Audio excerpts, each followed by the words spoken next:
Sophia, I've been looking forward to having this conversation with you, woman to woman, mom to mom. We both live here in the United States. We're lucky. We can speak the truth.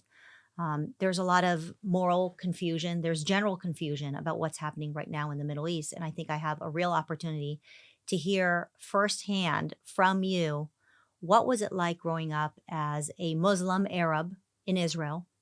How were you treated? How was your family treated? And your thoughts about what's happening right now. So let's get into this. Let's start with just your background. Tell me a little bit, where were you born? Where did you grow up? And how did you make it here to the United States? Yes. So I was born in Israel. I'm an Arab Muslim from Israel. I grew up in Nahariya, which is a Jewish town. My mother was illiterate. She didn't know reading and writing because her parents didn't believe that girls should go to school. But Israel, after it was established, it forced all children to go to school, including the Bedouin girls. And this is how I got the opportunity to be educated and not receive the fate of being on the fields and herding sheep, which was supposed to be my fate, which was supposed to be also my mother's fate. I have electrical engineering degree from Tel Aviv University, and I have a master's degree in business administration from Stanford University. I live today in the United States, and I have 2 little boys, and I work in tech. Wow. You know, there's a lot of criticism about what Israel is doing right now. I've collected some of them from the internet. And frankly, I want to confront you with some of the criticism. And I'd like to ask that you be honest and open about it. I think this is a time where honesty is really important. And so if you're okay, I might be a little confrontational, but I'd like to bring up some of these issues. First of all, I know that you've been speaking out in favor of Israel. And let me just start with one question. Are you connected somehow to the Israeli government? Are you getting paid? Are you threatened by the Israeli government to speak in favor of Israel? I really want to know, and let's just get this, thank you for elephant in the asking room. this. Yes, I heard this rumor a couple of times. No, I'm not being paid by the Israeli government. I don't know anyone from the Israeli government. No one from the Israeli government contacted me. So absolutely not. I'm just talking from the need to say the truth about Israel. The need to say the truth, full stop. Why? Because I see a lot of misinformation being spread. I see a lot of injustice for the Palestinian people and for the Israeli people. The people who are calling to be, they're pro-Palestine, but actually are spreading the propaganda of the terror organization that is oppressing the people of Palestine. They're not doing it for Palestine. And as an Arab Muslim woman from the same land, this is something that is truly painful for me. And I have to speak the truth. If I am the one who lived the truth and lived that reality, then I'm obligated to speak up. You talk about how you lived the reality of growing up in Israel, a Jewish state. There is quite a bit of criticism against Israel, calling it apartheid, having Arabs live in Israel, Muslims live in Israel. I know it's just a little over 20% of the population in Israel is Arab and Muslim. And I'd like to hear from you, how were you treated as a Muslim? Were you segregated? I saw a comment by some commentators that Arabs are expected to live in only Arab quarters or in certain areas. Can you provide some truth and clarity on that? That's absolutely wrong and could not be farther from the truth. Israel is not an apartheid state. Israel is a strong, beautiful, multi-ethnic democracy that provides its 20% Arab citizens, which most of them are Muslims, but we also have Christians and Druze, full rights, just as they give the Jewish people. I, as Arab citizen of Israel, received full rights. I received education, healthcare, My mom was a single mom, so we depended on welfare. This is how I grew up. Arabs, you have Supreme Court judges, you have Knesset members, like parliament members, you have ministers. They can achieve like the highest ranks and everywhere. We had an Arab Supreme Court judge who sent the ex-president of the state, who is Jewish, to jail. Can this happen in an apartheid state? It could not happen that an Arab justice would send a Jewish president to jail. You talked about segregation. This is also false. I lived as an Arab in a Jewish town. 40 years ago, my mom moved to a Jewish town. She lived there. This is where I grew up. Arabs can go to Jewish public schools. They can go to Arab schools. They can go to mixed schools. Arabs actually can live almost like everywhere in Israel. It would be open for them. But frankly, I think Jews cannot live everywhere. There are villages of Arabs in Israel. Like Israel has a lot of, they have Arab villages, they have Jewish towns, and they have mixed towns. Like Akko, for example. Haifa is another example. Tel Aviv is multi-ethnic. You have everything and all the kinds and ethnicities in Tel Aviv. Jerusalem is a mixed city. You have Arabs and Jews living side by side. The coexistence is there. And you have the Arab villages, which frankly, you won't find Jews living there. It's not very welcome. But you would see a lot of Jewish towns that you have Arabs living there, and we see more and more of that. I grew up in Nahariya. My sister lives now in Harish, which is a Jewish town.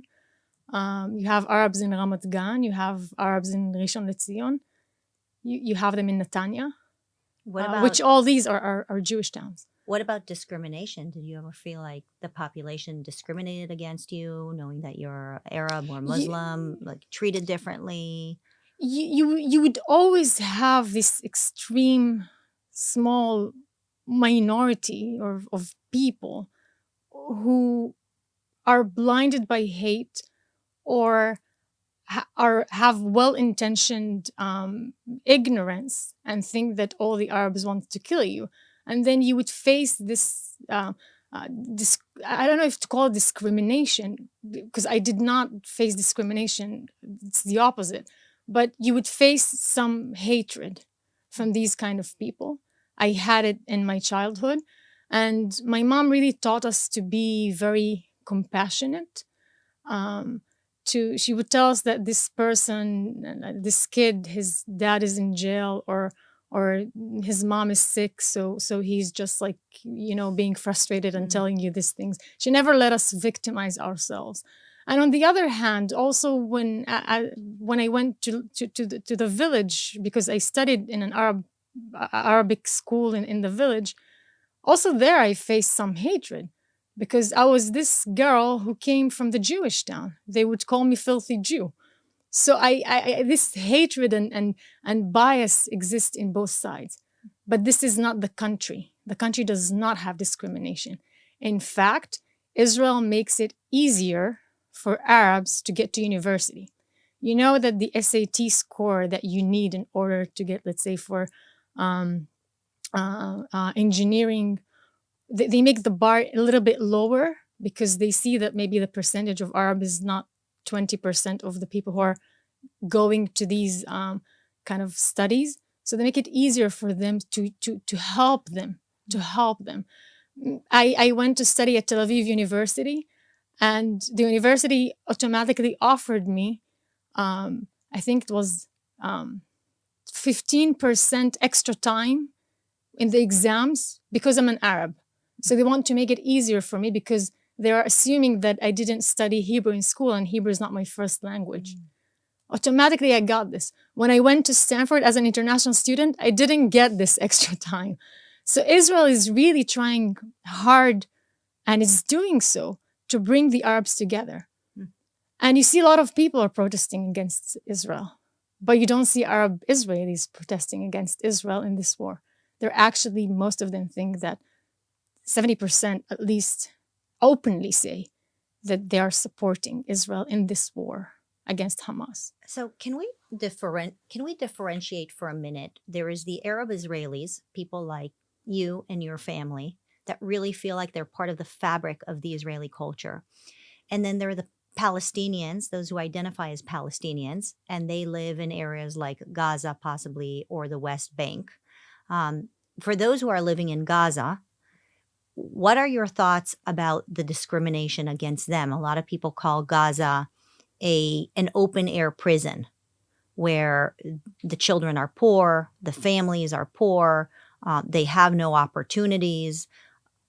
What is your response to the criticism that Gaza is essentially an open-air prison created by Israel? We need to put the facts right.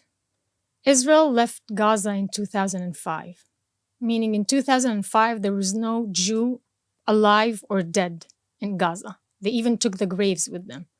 What they left in Gaza was all the greenhouses that the Jewish people used to grow the flowers and other things and export them to Europe. Okay, it was very successful agriculture, right? It was ethnical cleansing of the Jews, if you want. Thousands of families forcefully had to being uprooted from Gaza. And it was a test case for self-governing Gaza. Here, Gaza, we gave you the keys to the greenhouses, we're leaving everything. You're free. Just become a state. We're letting you to be. And the sentiment in Israel during that time, I remember it because I was 15 back then, was a lot of hope that now Gaza is going to become the Singapore of the Middle East. And we were talking about the high-rises buildings that you saw that Gaza has. So it's really going to be Singapore. But what actually happened is that Hamas went in the following days, burned all the greenhouses, not giving the Palestinians the opportunity of economic prosperity. And then they got elected a few months later in democratic elections to become the sovereign government of Gaza. And once they got elected, they took the representative of the other party and all the people who supported the other party, which is the Fatah, and just threw them from the roof, executed them openly. You can see the pictures. They killed everyone who didn't agree with them. They would blame them that they are spies or traitors. Gaza is getting billions and millions in monetary aid. This money doesn't get to the people. It goes to Hamas to fund its terror against Israeli civilians and Israeli cities. And it goes to the leadership. Look at the leadership.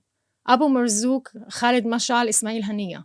All of them are multi-billionaires. What did they do that they are multi-billionaires? They took the people's money. They took the cement to build underground tunnels, 300 miles of underground tunnels instead of building schools, hospitals, universities.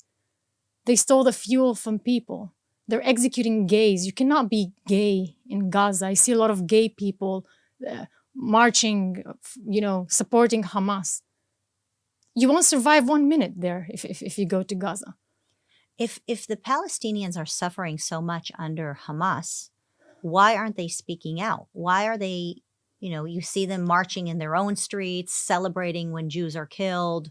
Why aren't they fighting against Hamas, speaking out against Hamas? We saw what Hamas is capable of on October 7th. We saw it very clearly. They will kill you. They have no regard to human life. You will just be killed. That's what they were going to do. To learn about really what Palestinians think, you need to go and interview the Palestinians, the Gazans who run away and are now in Europe. I watched an interview with 2 of them last week. They don't want Hamas. They condemn Hamas. They're saying that Hamas took everything from the people of Gaza, and it must be removed, and they cannot wait for Israel to remove it. They want peace. They want education. They want safety. So one of the things that I think is very difficult for outsiders, Americans who are not so embedded in the fight, they look at the number of Palestinians, children, moms, young people who are dying under the current conflict, and they compare the numbers to the number of Jews and Israelis that have died. And the number of Israelis is not nearly the same numbers of Gazans that have died. You hear this term proportionate response. Shouldn't Israel engage in proportionate response? Why should so many more Palestinians die in this war in comparison to Israelis? What are your thoughts about that? I mean, you're a Muslim. These are your people. Mm-hmm. Yeah. First of all, as a mother, as a Muslim woman, this really breaks my heart. The loss of every life is so tragic. And I feel terribly for the kids and women and innocent people who have to pay the price of the atrocities and the terror and the actions of these people who are hiding behind the population, putting their civilians in the front and hiding behind of them. The argument of proportionate response, this narrative, is something that is only feeding and supporting the purposes and the actions of the terror organization. For them, they want to use the argument of proportionate response so they can, when they use the proportionate response, and it actually incentivizes them to have more of their children, more of their women, more of their innocent civilians being killed, because then they know that the world is going to stop Israel or stop the other party from fighting the terrorist organization. The terrorist organization can continue to live as long as they kill as many of their people, because then the world is going to stop from fighting them back. Is this the message that we want to send the world? Is this the message that we want to send to the terrorist organization? As many of your people are going to die, you're fine. Because we're going to stop the other party from fighting you back. So you're basically saying that as long as we tell them that their numbers being high, the number of dead Palestinians being high, which is clearly what they're after as they use their own people as human shields, is like a victory for them in propaganda, and we are incentivizing it by calling for proportionate response. We're basically saying to them, yeah, keep using your kids as human shields. That's how you'll win the court of public opinion. Exactly. They're using the liberal values that have a high regard in human life to continue with their terrorism and to continue killing people. They just hijacked this entire thing. And another good example about proportionality, when you look in the Second World War, Britain lost substantially less people than Nazi Germany. What would you say? That Britain was wrong in fighting the Nazis because the Nazis lost more people? This is just a weak argument. Yeah, I'm not sure there's any war that is ever fought with the idea of proportionate response. I don't think the word proportionate response has ever come about until Israel. What war do you engage with when somebody attacks you and say, oh, I will only I will moderate my victories. I will not push back as much as I can in order to stop the war. I will just come after as many people as you came after. I'm not sure, as you're talking about this, I'm thinking to myself, Has the word proportionate response ever come about until now? Until recently? I don't know. I never heard of it, but I didn't live through many wars except for the Israeli wars. But we have also to call out, there is ill assumption here that Israel is like is aiming at a certain number of civilians dead. Israel is not looking for proportion, is not trying to kill quid for quo. They're not trying to say, okay, you killed like 1,400, let me kill 10x or 5x, or it's not Israel's goal. Israel's goal is to return the hostages, destroy Hamas, so that the people of Israel could live safely. If it means that innocent civilians is dead on the Palestinian side, Israel would choose that 100%. They're not interested in killing innocent civilians. But wouldn't you say that if you allow Israel to just go in and do whatever they want in Gaza, then are you not allowing Israel to do, ethnic cleansing, genocide? I mean, these are some of the terms that you hear when people talk about this issue, where, giving a full authority to Israel to just attack this small little space. But it doesn't meet the fact. It doesn't meet the reality. The only ethnical cleansing that happened in Gaza is the ethnical cleansing of the Jews who were uprooted from the Gaza Strip in 2005. They had to leave their homes behind. They have to leave their businesses behind, everything. They were forcefully taken from there by the IDF. The IDF was fighting the Jews who were living in Gaza and just like pulling them outside of their homes. Yeah, but that was a long time ago. But now when Israel is launching rockets into there and basically bombing hospitals, bombing the streets, bombing the refugee camps, you see little kids, bombed. First of all, Israel does not bomb hospitals. This is exactly why Hamas has the command center under Al-Shifa Hospital, which was also confirmed by the US that this is the case. The command center of this terrorist organization is underneath a hospital. Think about it. Israel asked the people of Gaza to evacuate. Israel opened humanitarian corridors for them to evacuate. It secured humanitarian corridors for them to evacuate. If that's true, why Israel didn't they evacuate? called made tens of thousands phone calls to Palestinians, to Gazans, asking them to leave. And they were crying back to Israel and telling them that Hamas took their car keys. They cannot leave. Ismail Haniyeh asked the people to stay in the war zone. He appeared in every television. Just look for the videos. He told that there is no hijrah. There is no leaving. You cannot leave to the south. They took the people car keys. They blocked the roads. They bombed the cars who tried to run away. So I just don't understand these arguments.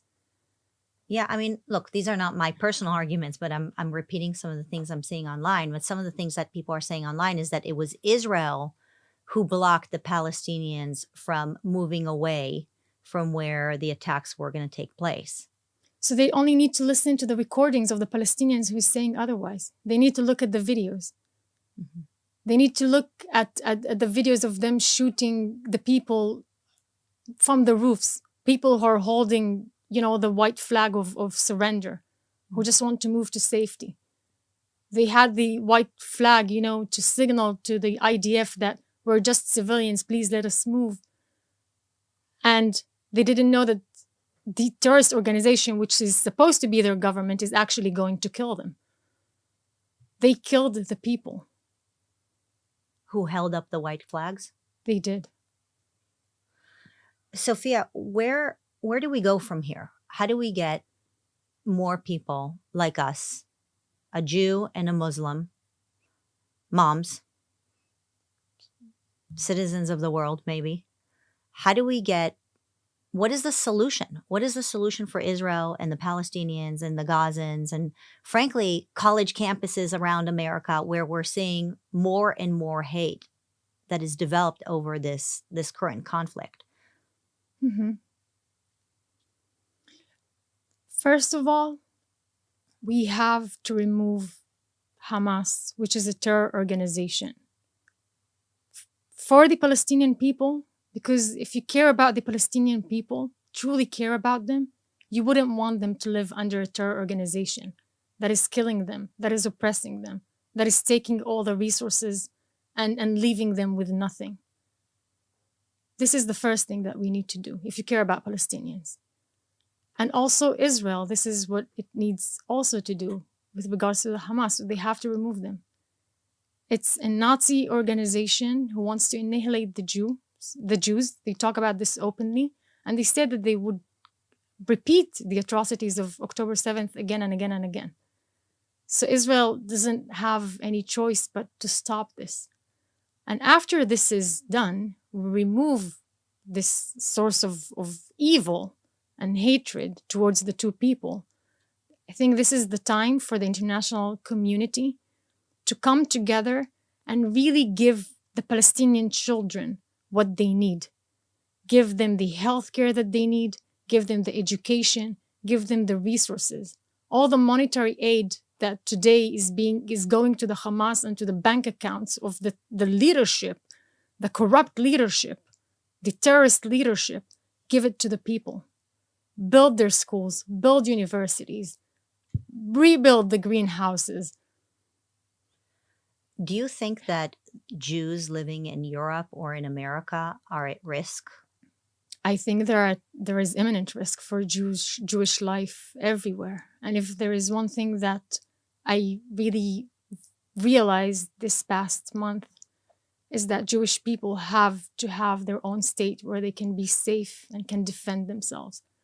Because the rise of anti-Semitism is just shocking. What about Christians or non-Muslim believers? I know that sometimes they're labeled as infidels. Do you have any concern for, I guess, Americans, Europeans who don't hold the Muslim faith? I mean, when you talk about Hamas's ambitions, what are your thoughts around that? I think the Christians would be next. The Jews are first in Israel, probably, and then elsewhere. And then it will be the Christians next. You saw what ISIS did to the Christian places in where it used to rule, right? It took down places, historical Christian places, and just tear them down.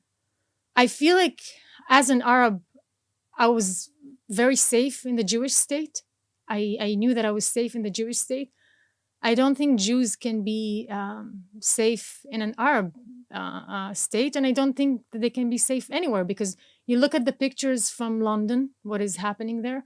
You look at the pictures from last Veterans Day in New York, when the protester is taking down the American flag on the Veterans Day. Is this something that is acceptable? They're violating the American values. They're violating the liberal values. And I don't think it will stop with the Jews. What's happening in Israel is the war between liberalism and darkness. Liberalism versus darkness. And Israel is at the forefront of this war. But we need to make it clear. And all the countries and nations who value liberalism, they should stand behind Israel. And they should stop whatever is happening in their own countries, because they're next. I want to ask you another follow-up question to your concern with this ideology and my concern with what is happening in the West here in the United States. We've seen the protests on campus. We've seen violence in American streets. What do you think should be done with college students who are engaging in pro-Hamas protest? I mean, I'm a huge believer of freedom of speech. I believe that I may not agree with you on everything, but I'll defend your right to say it. I think it's an important part of what American liberalism and liberty means.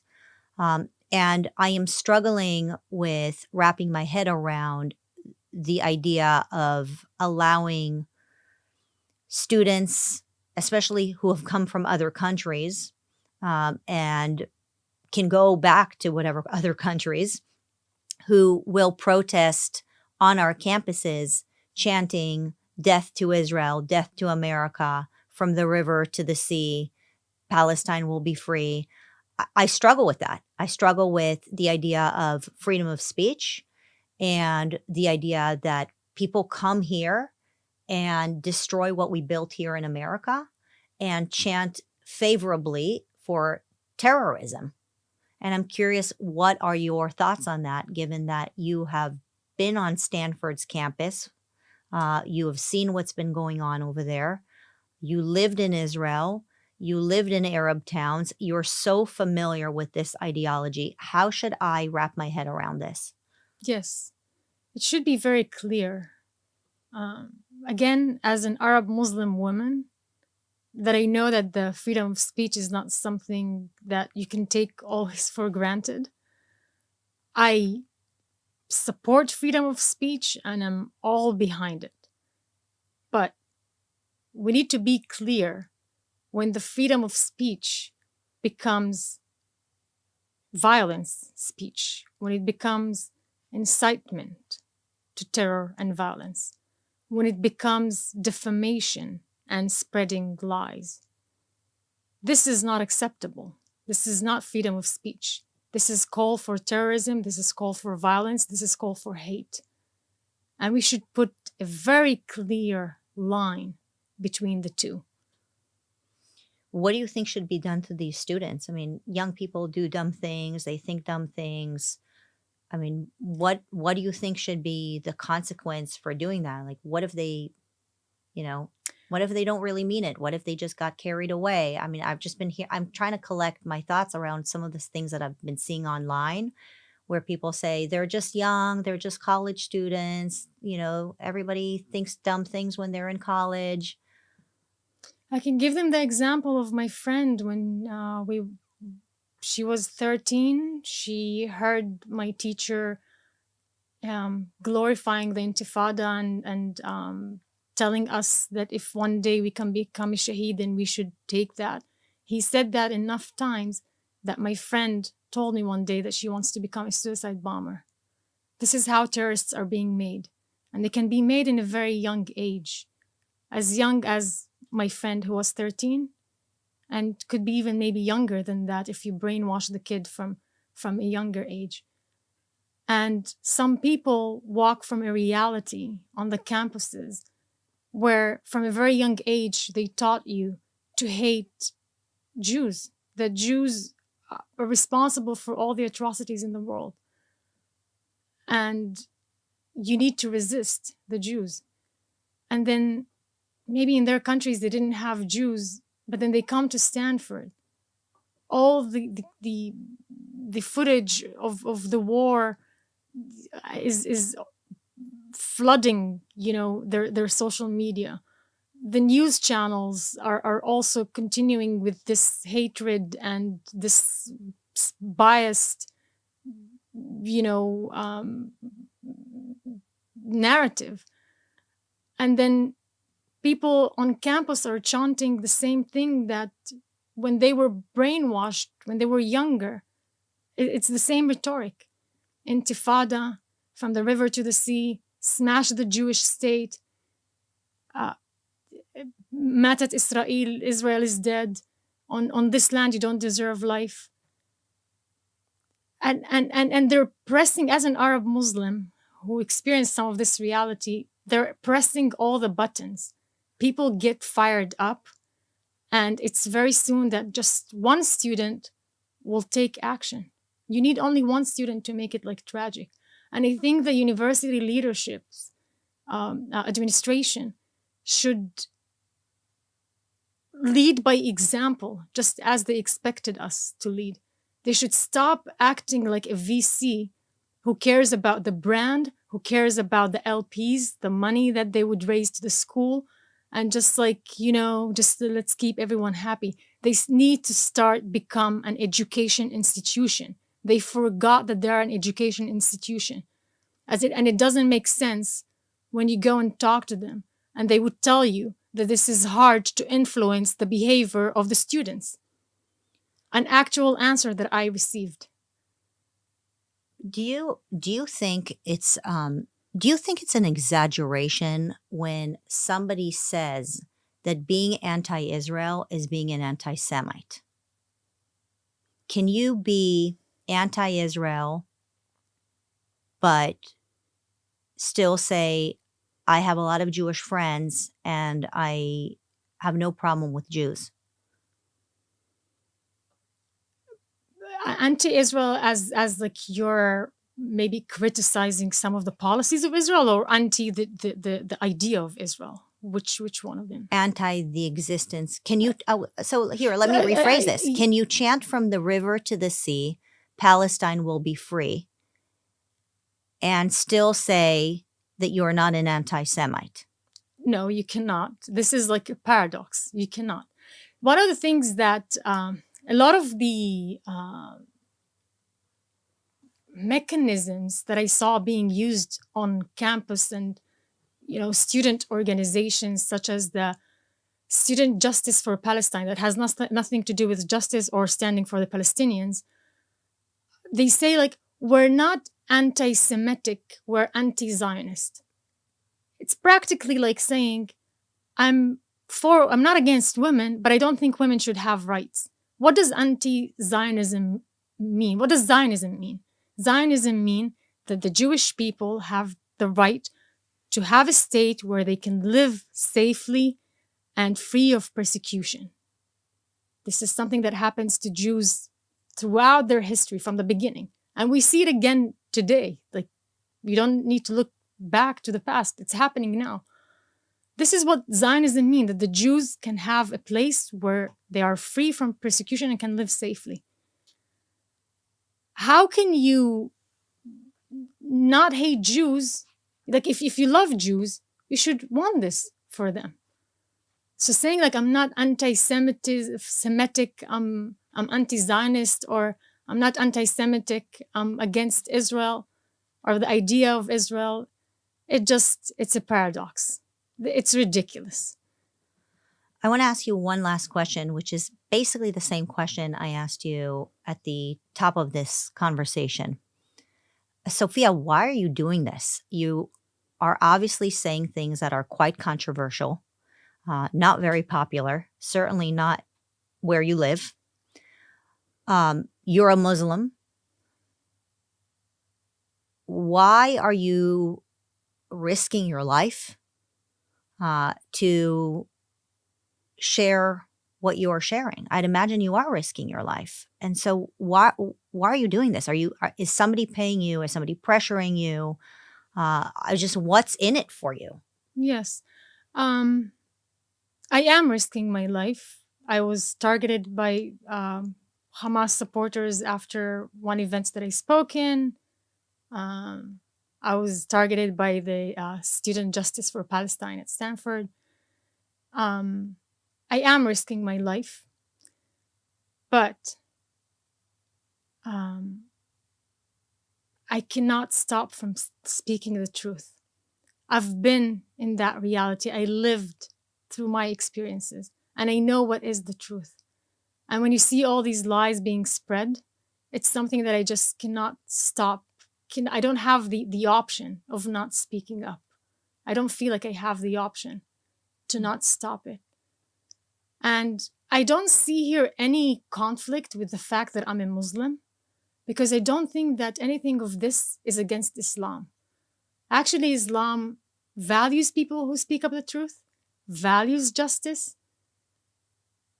And for the Muslim people, which is the majority, if not all the people of Gaza, if you care about the Islam, you should care about the people.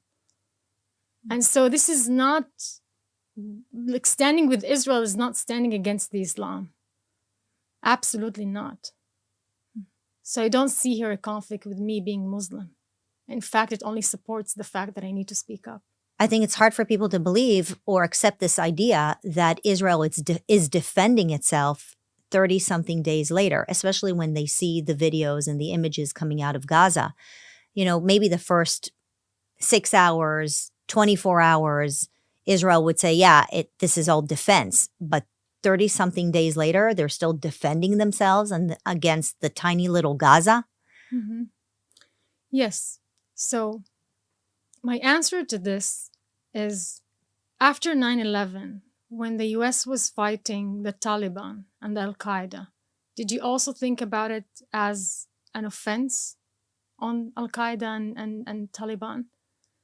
The only difference between what happened, the atrocity, and I hate to do comparisons, right? Because this is an atrocity and the other one is atrocity.